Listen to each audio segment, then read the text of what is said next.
Okay, hello and welcome to another episode of Conservation Conversations with BirdLife South Africa. I'm your host, Christina Hagen, coming to you live from Cape Town, South Africa. So tonight's webinar, we are very happy to have Brittany Arendse from the Nature's Valley Trust, and she will be presenting about the great work that NVT has been doing to monitor and conserve shorebirds along the garden route, as well as their efforts to get people to share the shores with these birds. But before we get into the webinar, please remember that you can communicate with us using the Zoom chat room, and any questions for our speakers can be posted in the Q&A box throughout the webinar.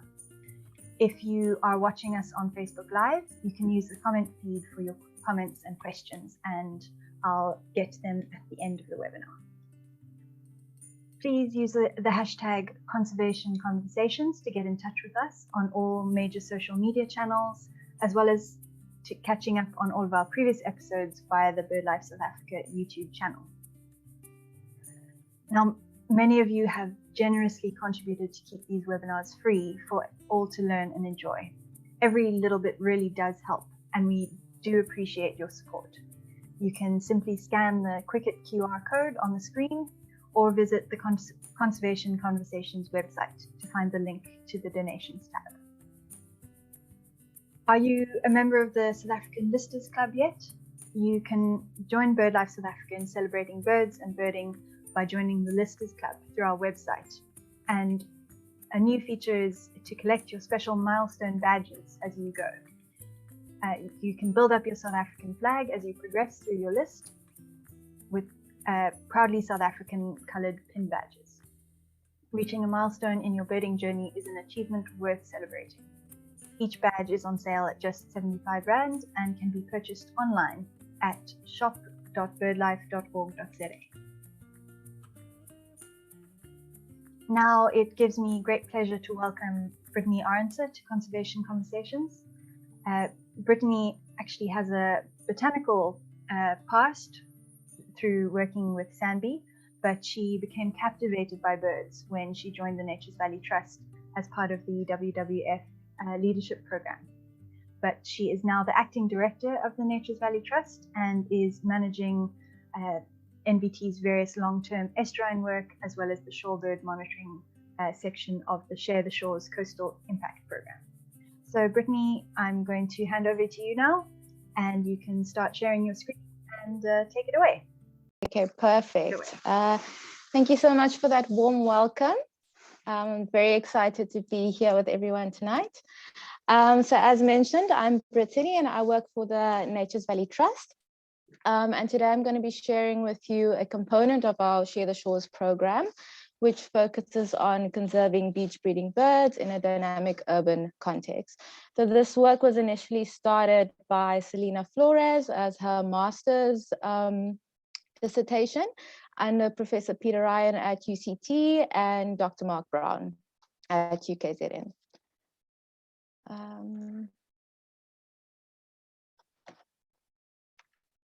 Okay, so just to give some context, obviously, as we all know, the coastal areas are under pressure. Currently, there are probably more than 3 billion people living on the coastline worldwide. And that's expected to double by 2025, which is right around the corner. Sorry, let me just. Sorry about that. Yeah, so that's expected to double by the year 2025. Coastal tourism is a major growing industry in South Africa, as well as coastal development. And increasing tourism and expanding development puts a lot of pressure on the animals that live on the coastline. And of course, we have things like storm surges and climate change, sea level rise, that's also giving that pressure from the marine side. So they have kind of pressures from both sides. And yeah, it makes competition for space difficult and just puts a lot of pressure on the wildlife that kind of lives within that interface between land and sea. So what actually is the issue around shorebirds? So Professor Peter Ryan at UCT did a study along around, I think, 278 kilometers of coastline of the Western Cape. He did repeat surveys over 30 years. What he found was that most birds are doing wonderfully. They increase in numbers, there's increase in species along the coast. What was concerning, however, is that small-bodied waders like the white-fronted plover has decreased by 40% in the last 30 years. And they've also experienced a reduction of 70% in density across the Western Cape. They also no longer occur on at least 3 beaches in Cape Town, and no one really noticed that this was happening. So initially when Selina started this work, she looked at kind of the Greater Plettenberg Bay area. So if you look at this map on the right-hand side, for those that are not familiar with Plettenberg Bay, so we basically have the Robberg Marine Protected Area. From there's Robberg Beach, which was one of the study sites. Then Lookout Beach, which is this little green blob at the bottom here. Next we have Keerboom's Beach, and then Nature's Valley is all the way on the right-hand side over here. So these were this was kind of her stretch research area that she conducted her work in. And her initial kind of perceptions of what was happening, it does appear that they have low breeding success. It appeared to be disturbance related. Dogs were implicated, and at the time there was really no dog control on beaches. Yeah, so this is really why I fell in love with birds and birding when I arrived here, just because this is such an amazing species, at least to me. Yeah, so I like to call them the masters of concealment. So they're very cryptic birds. They basically, through all stages of their development, from adults, chicks, the nest, and even the eggs, are extremely well camouflaged on the kind of sandy on the sandy backdrop of the beach. This bottom picture over here is a female and a male. So you can see they're quite dull in color, but very good camouflage against the sand. The males normally have a darker forehead stamp, and often you can also see behind the eyes there's a darker spot there. So that's normally how we tell them apart. And when you look on the right-hand side over here, that's an adult incubating a nest. So you can see, if you're not really looking for them, it'll be really difficult not to even notice that they're there. So this crypsis is basically, an anti-predatory adaptation that's developed and evolved over millions of years. And, when predators are the only thing that you really have to worry about and you can't defend yourself, it's the better alternative to hide and just not be seen. But then again, when people come into play, it adds more complexity to the system. And maybe your adaptations is then not such a good adaptation to have after all. So yeah, just to show you on the left-hand side, so this is a nest. There's a little egg sticking out of the sand there. So normally their nest will be surrounded by woody debris or shelly debris, or it'll be surrounded by vegetation, either dead or alive, or even under vegetation like it is here in this picture. They also do something really interesting where when they are disturbed, they actually take the time to cover their eggs with sand as well to give it that extra kind of camouflage. On the right-hand side over here, we have a little chick in the remains of a nest. So again, as you can see, very well camouflaged, and instances like this also makes trampling a real concern for us. Another amazing thing they do that a lot of other birds do as well is they obviously have warning calls. So when the adults see danger approaching, they give a call. The chicks then immediately stop what they're doing and they just drop down. So whether they are completely exposed in an indentation in the sand, like in that footprint over here, or just under some leafy litter, under a log, they will lie there until mom or dad gives the call that everything is okay and they can come back out. The adults also do something fantastic where they feign injury. So if there's imminent danger and it's very close to the nest or very close to the chick, they will actually act like they have a broken wing or an injury, and that's just to distract you away and actually lead you away from the chick or from the nest as well, which I think is quite brilliant. Another very interesting fact is that they're very long-lived. So the oldest record that we have on our database is 17 years old. So this makes it really difficult for us to observe changes in numbers over time. The numbers will stay constant for long periods. So only when, the older generation starts dying out and there's no real offspring being added to the system will you start seeing dramatic declines. So this is probably one of the contributing factors why people haven't really noticed that they're not doing that well, because it always just seems like, there are birds, white-fronted plovers everywhere. So how did we approach this whole project that we started? So most of our projects, we have a closed loop that we work with. So obviously we have to put the time in to develop the research and the methodologies that will then lead to data which we'll interpret. From that, we normally will start an awareness or education campaign just to kind of, make people aware of what is actually going on and what the impacts might be. If needed, we'll inform management.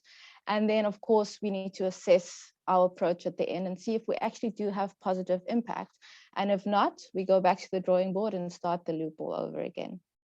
So I'm going to go through each of these points and just apply it to our Share the Shores program and how exactly we worked through this loop.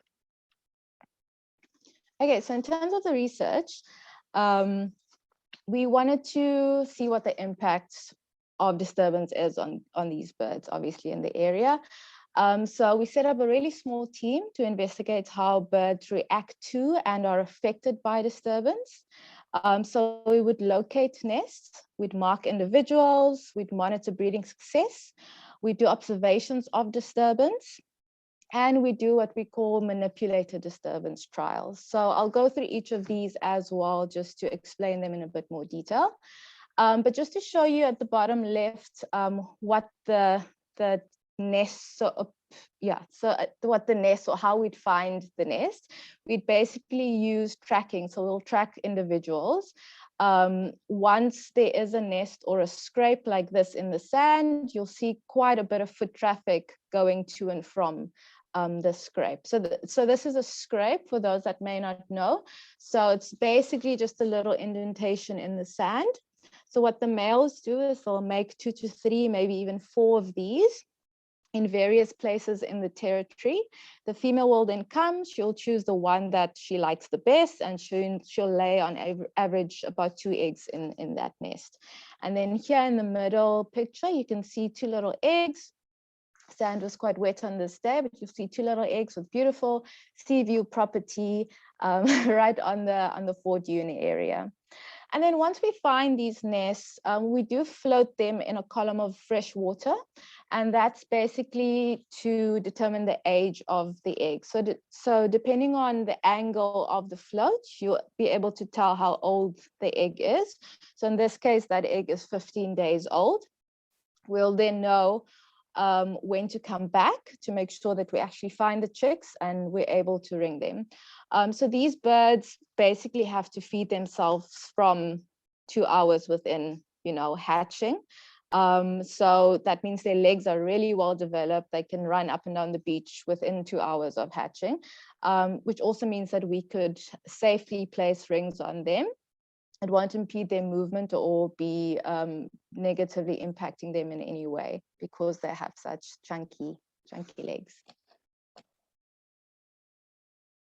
Okay, so this is what the marking entails. We will put a SAF ring on, which is a small metal ring.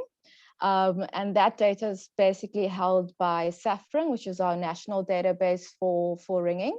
And then we add an additional engraved coloring. So this ring makes it possible for us to reduce our interaction with the chicks and the adults, so we can actually monitor them from a distance. So once they have a ring on them, we don't necessarily have to catch them to, find out who they are. We can ID them from a distance, because as you can see, the number is quite big.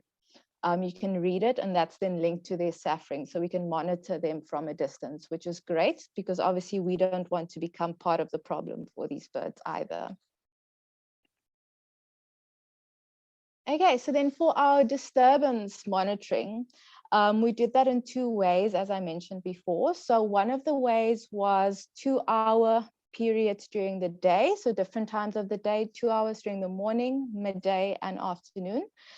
We'd basically observe an incubating nest from a distance using scopes and binoculars, and then just record how many people go through that area, how many dogs walk past that area, and then also the bird's response to that disturbance to them incubating.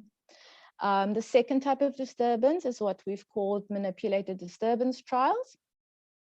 For that, we become the disturbance. So we would, with a dog, walk up to an incubating bird and then record at what distance they do certain actions. So at what distance do they notice you? At what distance do they stand up? At what distance will they cover their eggs? And at what distance will they run away? So we'll basically record all of that data just to have a better understanding of kind of where that safe bubble is for them.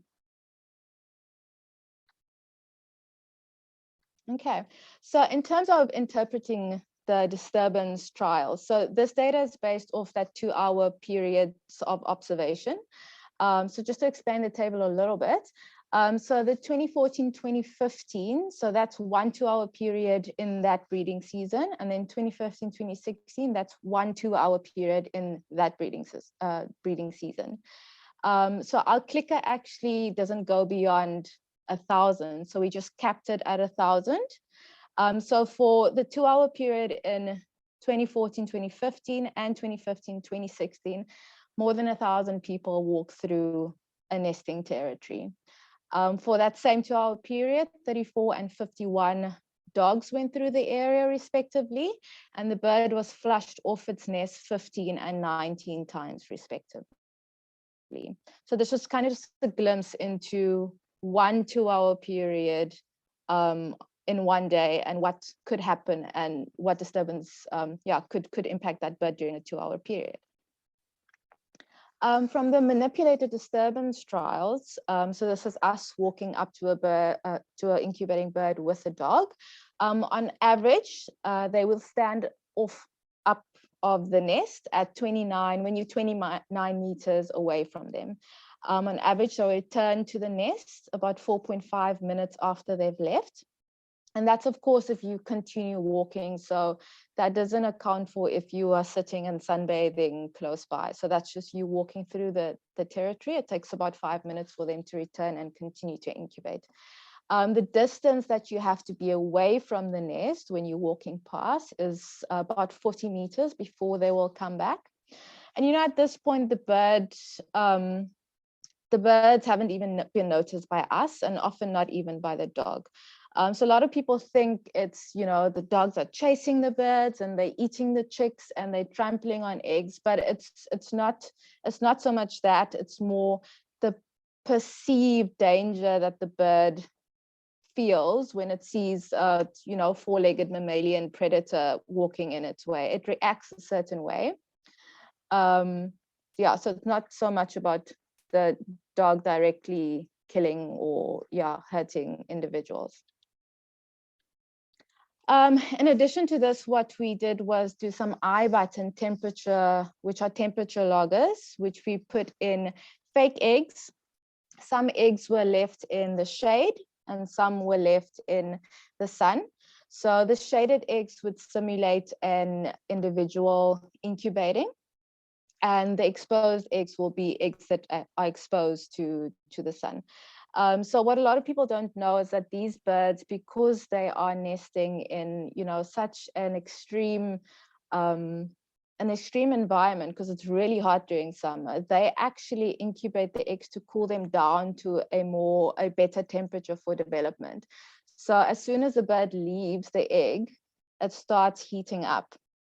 And from this, we saw that, so these are 20-minute intervals. And we'll see within the first 10 minutes or so, the temperature within the exposed egg has increased from 39 degrees to about, I would say about 44 degrees. And yeah, just to bear in mind that the average capacity for an egg is around 42 degrees Celsius, at which point the egg will start to overheat and die. So basically all this is saying that is on a warm day, the eggs will overheat in 5 to 10 minutes. On a hot summer's day, it might take even less time than that. So you can imagine if you're a plover incubating your eggs on the beach, there's 1,000 people coming past your nest. There's 30 odd dogs walking through your territory. There's you being flushed off your nest multiple times due to this disturbance. And it's extremely hot, it's 30 something degrees. The sand is even hotter. It makes the actual window for you to produce, and it takes you about 5 minutes to return back to your nest. It makes the actual window for you to produce viable offspring very, very small. And the hotter it gets and the longer you stay off the nest, the more your chances of actually producing offspring decreases.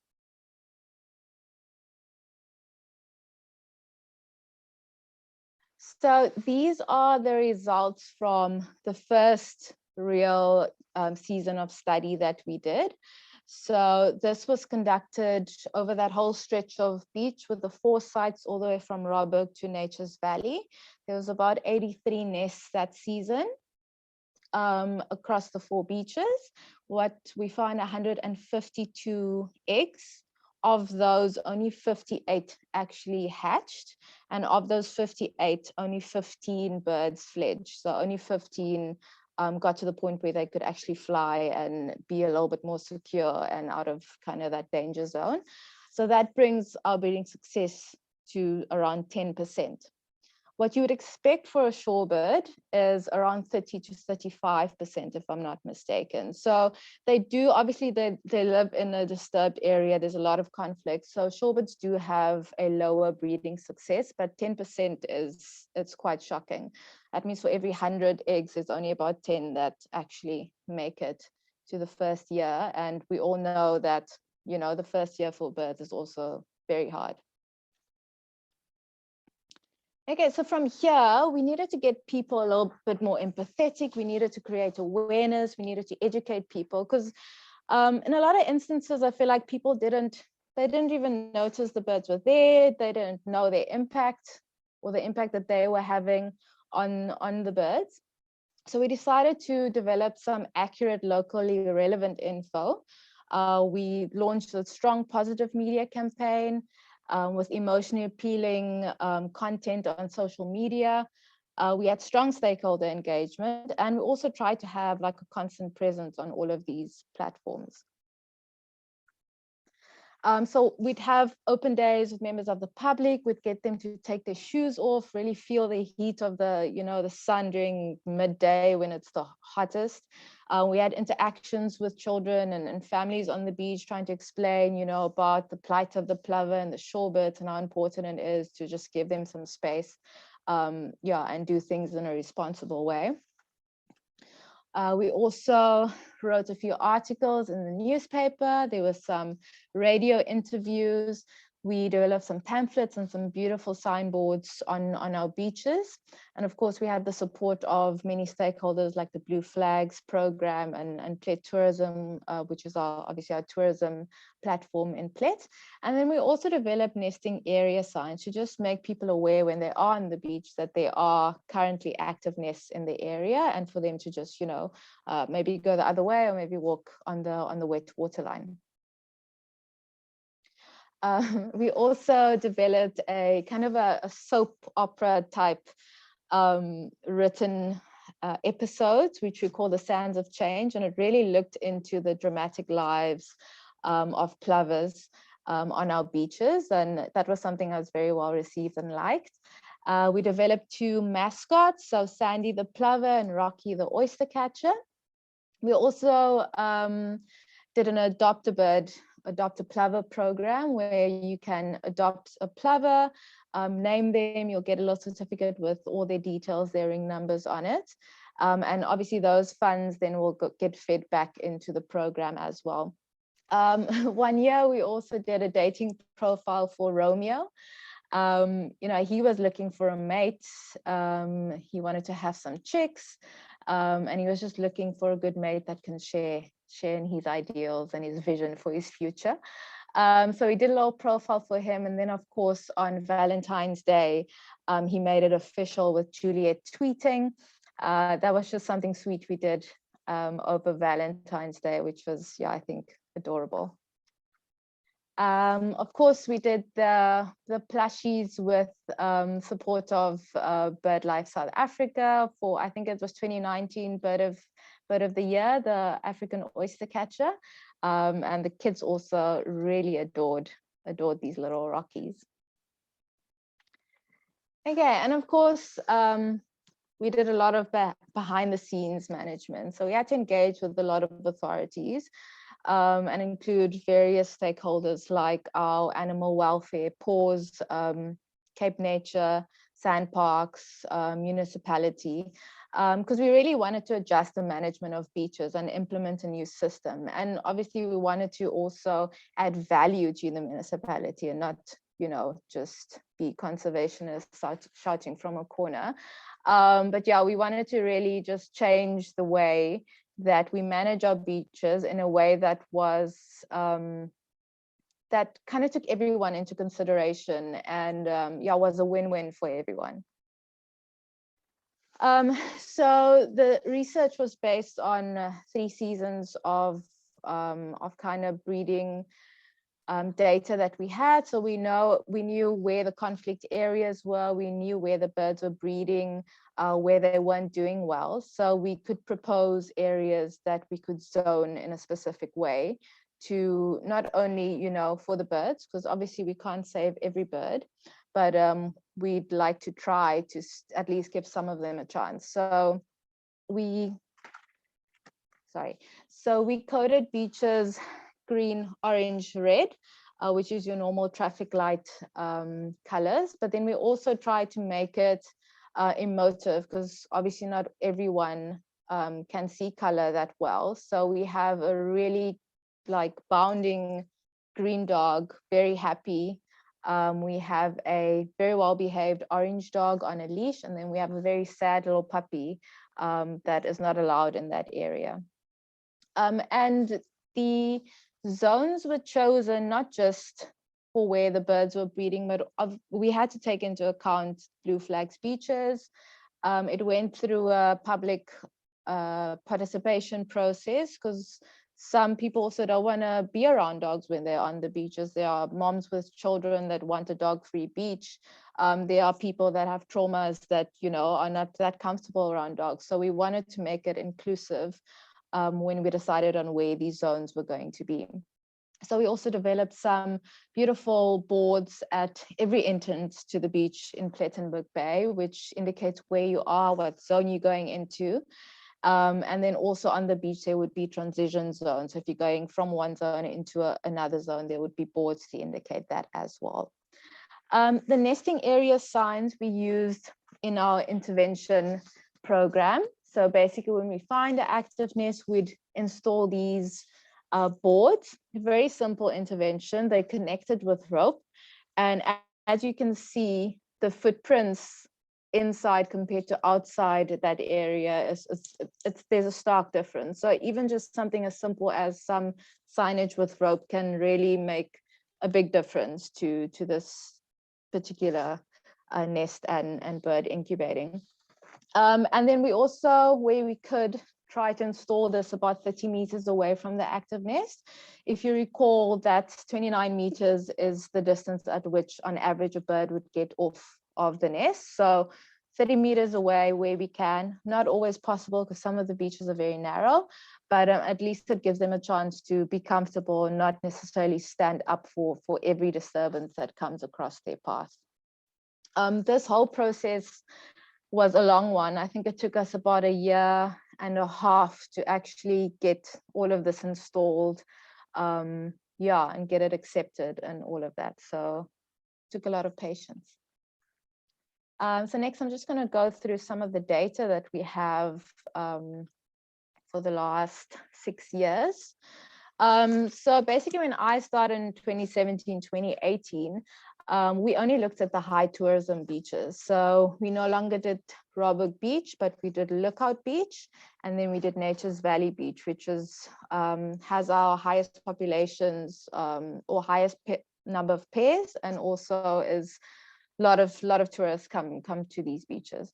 So as you can see, the local breeding success for Nature's Valley was around 15.4% when we started, and for Lookout Beach it was 10.9%.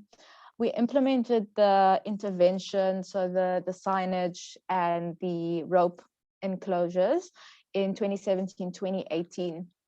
So you'll see that for Nature's Valley, there was almost a doubling of the breeding success in that season.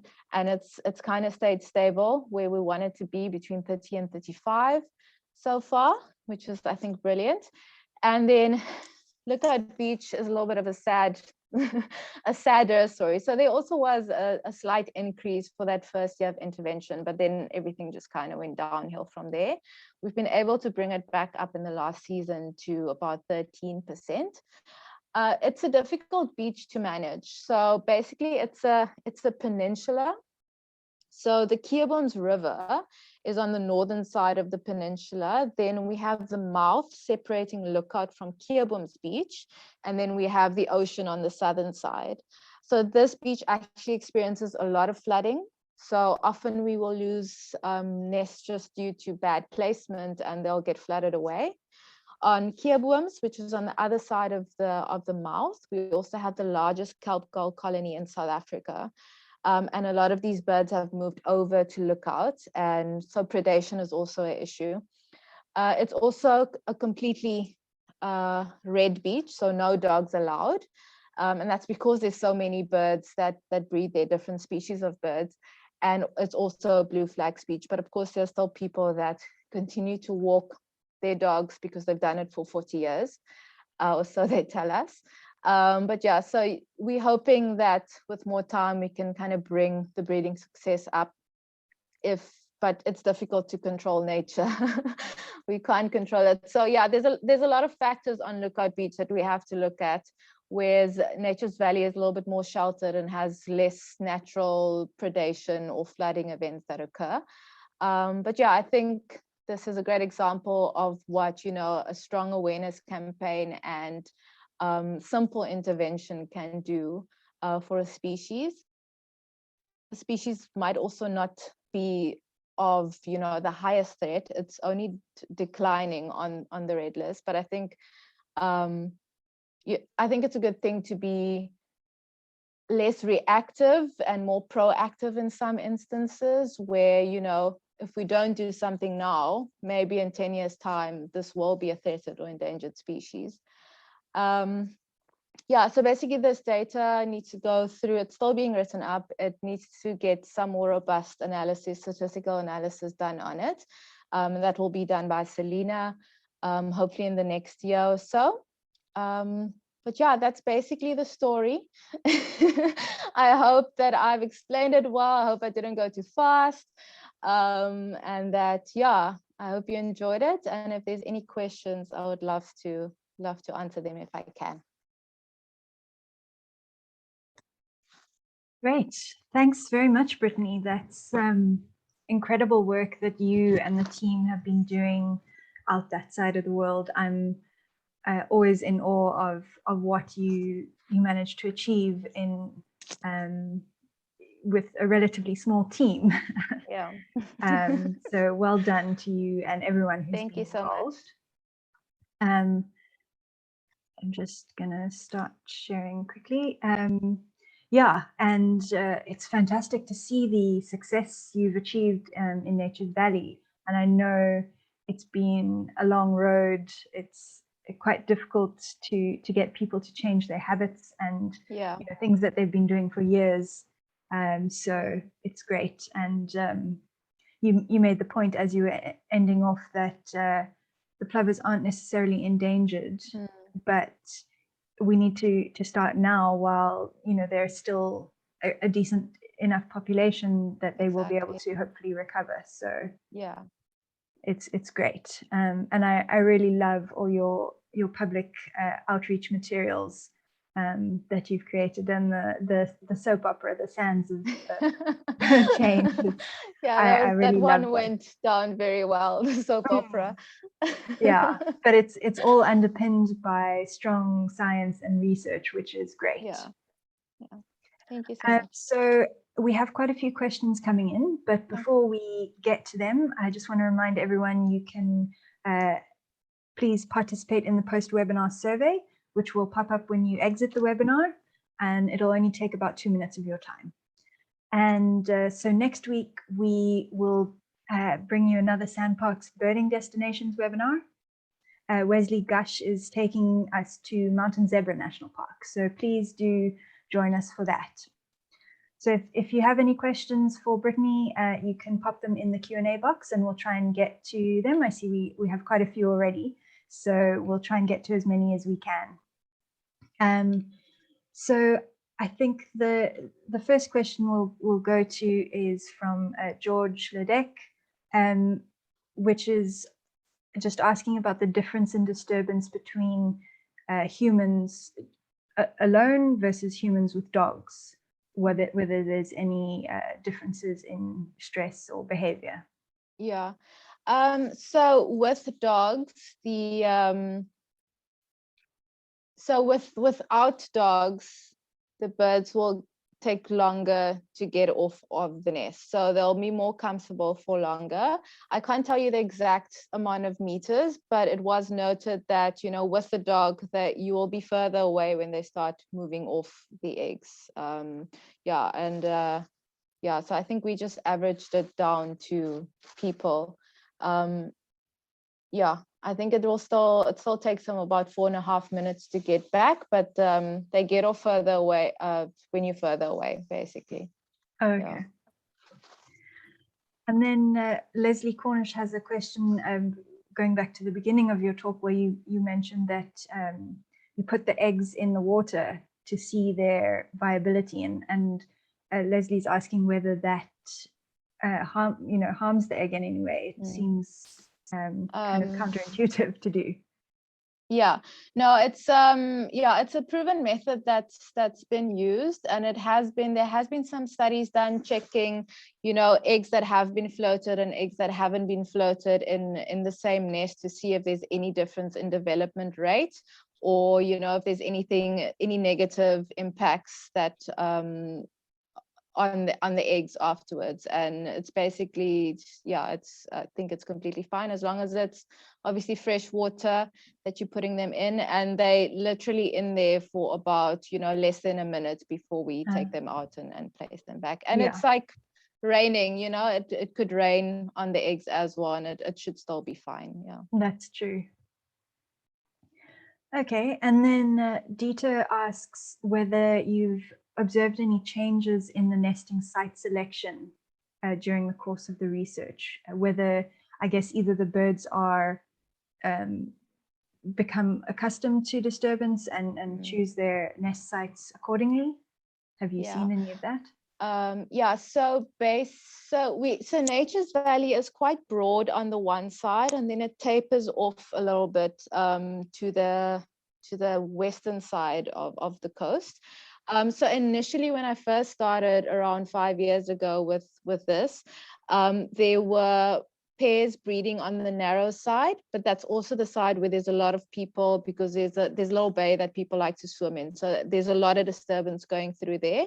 But now we actually don't have many birds nesting in almost half of our beach. So we've also had very many storm surges. So a lot of our dune vegetation has been removed. A lot of our sand has been removed in some sections of the beach.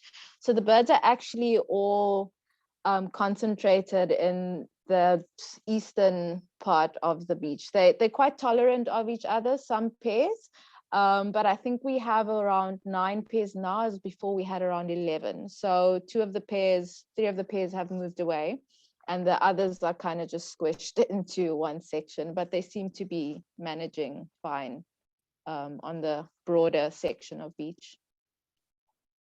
Okay.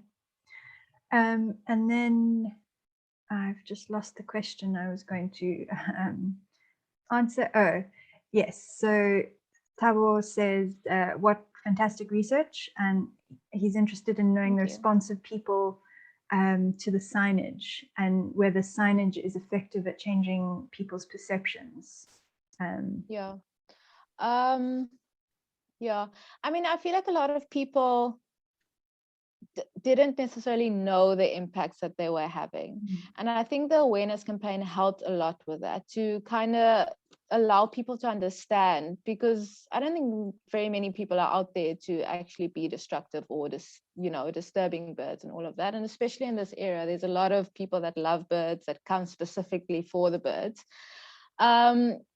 We did do, when Selena was here, she did do initial surveys with beach users. So they would interact with beach users and ask them about the plovers, do people even know that they're there? What do they think about signage and all of that? But I don't know if there were any follow-up surveys. They probably were. I probably just don't have that data, but I can definitely try and find out and maybe pass on the information if possible. I do think that majority of people adhere to the regulations and the rules on the beaches, but you always get that 20%, Yeah, so linked to that, Penny asks or says she noticed there are fines for non-compliance. So presumably you managed to get the bylaws changed, and asks how this is policed. Yeah, so we're struggling a little bit with the municipality at the moment. So initially it was said that it's enforceable. They're still saying that it's enforceable, but whether or not it gets enforced, that's a completely different story. So what I'm going to be trying to do at the start of this next year is get overlay areas on the existing dog zones so that they can actually get gazetted, because they haven't been gazetted. So they technically have just been written into the bylaw. It's very confusing. So I'm going to try and chat to the municipality, which they say is possible. If we get it overlay special area, then hopefully there'll be more incentive for them to actually manage it. I mean, there's always capacity issues, and there's not enough people, and there's not enough money. But yeah, it is a bit of an issue to get it enforced. But what we're lucky with in Nature's Valley is there's a lot of peer policing. So there's a lot of people that will, go up to people and have a nice chat about it, and just also make people aware. Yeah, so I think that's one good thing that we have here, just the fact that you can speak to your peers about it, and they seem to be more receptive to that than a police officer or an official coming up to them. Yeah, that's the good thing about getting community buy-in and involvement. Yeah. So changing tack a little bit, Caroline asks whether if the egg is overheated, do the birds know that, and do they continue breeding, or do they start a new nest attempt? So if the egg has overheated and died, I don't think they instantly know. I think once the egg starts rotting, that gas exchange they'll probably pick up. They will then push the egg out, and they won't just continue to incubate the whole season. So they will start a fresh nest within about a week or so of loss of the previous one, which is at least a good thing, I think. Yeah, that's good. Yeah. So Michael Potts asks whether you're able to assess how many eggs do get lost due to overheating caused by the disturbances, whether you're able to distinguish between the different causes of breeding failure. Yeah, I mean that's I don't know if we can. As I said, I'm a botanist, not an ornithologist, so there's probably a way to do that. But often when we get to the nest and the nest has failed, we'll be able to tell if it's flooded. So if the eggs were washed away, we'll be able to tell if it's been predated by just tracks and stuff, most of the time at least. If it's died due to overheating, like normally they remove the egg. So when we get there, there's normally just nothing in the scrape. So I'm not entirely sure. There probably is a way to, unless maybe, I don't know. That's a difficult one, because normally when we get there, the egg's just gone. Yeah, you don't necessarily know what's caused you that. don't know. It could have maybe been predation and the tracks were blown away by the wind, or maybe they've pushed it out and rolled it away. It's a bit difficult to tell exactly the cause sometimes.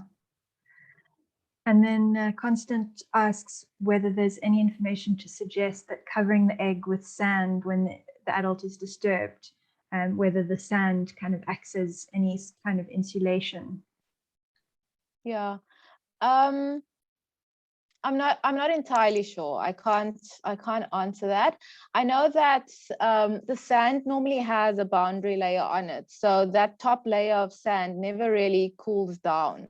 So even when there's wind, there'll always be like a layer of heat on the eggs unless it's being shaded. So I'm not sure. I'd have to look that up for you. Okay. And then Debbie asked a very topical question about when is the nesting period and whether the lockdowns that we've just been through had any impact on, keeping people off the beaches during sensitive times or not. So during our hard lockdown last year, this last year's season, there wasn't very many people on the beaches, obviously, because we weren't allowed there. We weren't allowed on the beach either, so it was a bit difficult. But I think the birds did go through a period where they were very productive in that period. And then the beaches opened up again and it kind of returned to normal breeding. So there was a second. Can you give me the question again, Christina? So it was just when is the breeding period and when is the lockdowns have any? So breeding period. So they started a bit late this season. So normally we'll find our first nests in August. This season we only found our first nest in about September. I've noticed over time that the nesting period has shifted a little bit. It's becoming, before it was becoming earlier and earlier, and I think it's because the winters weren't that cold. So we had actually quite a lot of warm days during like the end of our winter period. But this season is a bit of an anomaly because we've only recently this month found our first nest. But normally the breeding season we'll find our first nest from about August, and then we'll have our last nest in about March, April. Okay. Hendrik asks about we had the nurdle spill a few months ago. So nurdles are small plastic pellets that are used as the kind of building blocks for other plastics, and there was a big spill in Durban and it spread all along the coast. And so Hendrik noticed in Swartland municipality where they were sieving the sand along the dunes at Ezefontein to clean them up. And I don't know whether the same thing happened along the garden route, and sort of questioning the impact on the breeding birds. Do you know if anything of that nature happened in the garden route? Did you have a nurdle spill? We did. It's actually quite bad on the side. So last month, the municipality actually picked out 7.1 kilograms of nurdles on one stretch of beach. Wow. Which, is millions and millions of nurdles. So it's been really bad. We've just done a bit of a cleanup on this beach as well. But it's an issue. In terms of affecting, I don't think it really affects the shorebirds that much. I think fishing line is more of an issue for shorebirds. We've actually just lost the oyster catcher due to fishing entanglement. Found out today, so that was quite sad. But so these birds they'll probe for for clams, and they'll eat little insects and stuff that are on plants and vegetation and near the water line or on the debris. So ingestion shouldn't be too much of an issue for them in terms of nurdles. But yeah, as I said, more fishing related issues on this side. But I would imagine the cleanup operations would have disturbed the birds as well, which you wouldn't. Oh yeah, yeah.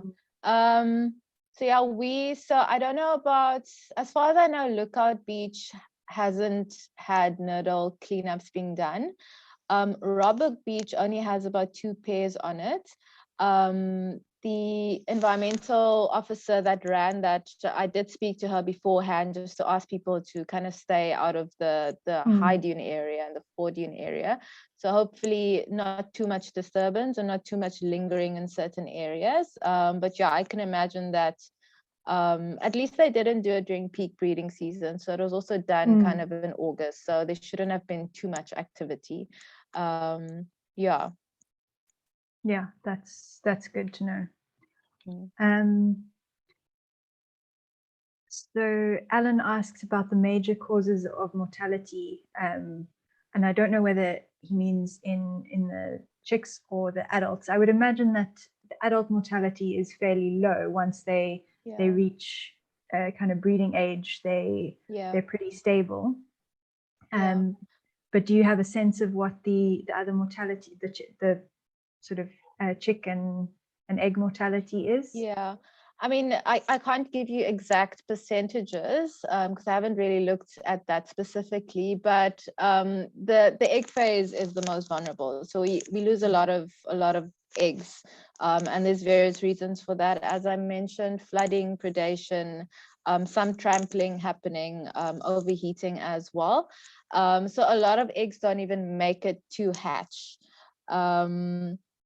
A lot of some of the chicks, I'm sure some of them get predated. Cause of death for them, I don't know what would be most prevalent, but I would assume predation by gulls. We also have lots of crows and ravens on the beach at the moment, and they're very, very clever. We've had some kestrels and other raptors on the beach as well, so I'm sure they're taken out a lot by predation. And then we've lost a few chicks during cold snaps. So when there's very, very cold temperature, sometimes I think they don't get brooded well enough, and then they just they succumb to the cold weather as well. Yeah. Okay, then Helen asks a question about what are the little A-frame huts that you used to put on Nature's Valley Beach at various times? Yeah, so we tested when we went over to Australia. They have these A-frame huts on their beaches because they don't have a lot of vegetation on their beaches, so there isn't a lot of opportunity for shading for the chicks. So we tested it on our beaches, but they prefer to shade under the vegetation or under their parents or under a log. They didn't really make use of our A-frames that much, and it's because we have quite a bit of vegetation and kind of cool spaces for them to spend some time under. Yeah. Okay, I see Caroline from the Netherlands says that volunteers place these small wooden A-frames on the beach for chicks to hide in. So I guess it works in some situations, but not in our context. Yeah, which is quite unfortunate because that would be quite a nice solution for it. Sometimes the kelp gulls are very, very clever. So sometimes they also learn where to go. So yeah, we were a bit worried that might become an issue because then they know to look under, the A-frames. But yeah, fortunately we didn't really need it over here. Yeah. There are a lot of people saying, please come and put signage up at my beach. So there's a need for it in Cape Town, Sedgefield, where else? Swartvlei. So Eleanor Mary says, after seeing your campaigns, I think we need you in Sedgefield and Swartvlei. can you share the successes with birders in that area, please? So Yeah. I think you either need to expand or share the work so other people can take it up. Yeah, no, we're happy to share. We freely give away the signage. So if you need signage that are, that's already been developed and you want to put your logos and stuff on there, we're very happy to share that all along the coast. So we have in the Overberg, we have some up, we have some in Scarborough and Cape Town as well. And then towards PE side, there is some people, we just need, we can provide the training. We just actually need someone to champion it in those areas. Because right now we're a two-man team over here. So we only have 2 staff members. But I'm very happy to do training with people. I'm very happy to share information, to share, signage, whatever people might need. I'll put my email in the chat, and then whoever wants to contact us directly, more than welcome to do that. Yeah, happy to. Yeah, that's great. So any bird club members listening, please take note of that. If your club wants to kind of adopt a beach area to put up a sign, or 2 or 3, then I'm sure that would go a long way to help. Yeah, for sure. And then kind of related to that, another talk, Priscilla Beaton from the Cape Bird Club mentioned that Andrew Jenkins is going to be doing a talk about disturbance of white-fronted plovers and oyster catchers in Kommetjie. So that might be a useful one for people to listen to. So that's on the 14th of October. And you can go to the Cape Bird Club Facebook page for more details on that. So I think we're coming to the end. There's still quite a few questions. I'm struggling to sort through them, but we'll share them with Brittany, and if she gets a chance to answer them after this, I'm sure people would appreciate that. Yeah, I'd be happy to. Yeah, lots of positive comments coming through on the chat as well. So I think everyone appreciates the hard work that you've done and the great success that you have had, and yeah, we wish you all the best and in continuing this work. I know it's a big job for a small team, but you've made it great strides, and I'm sure you'll continue to improve on the successes that you've had.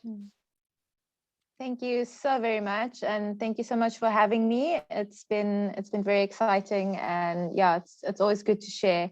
And again, if anyone wants to get into contact, I've put my email address in the chat box, so I'm happy to chat. Yeah, so for people who can't find that in the chat, it's brittany@naturesvalleytrust.co.za, and that's Brittany with 2 T's.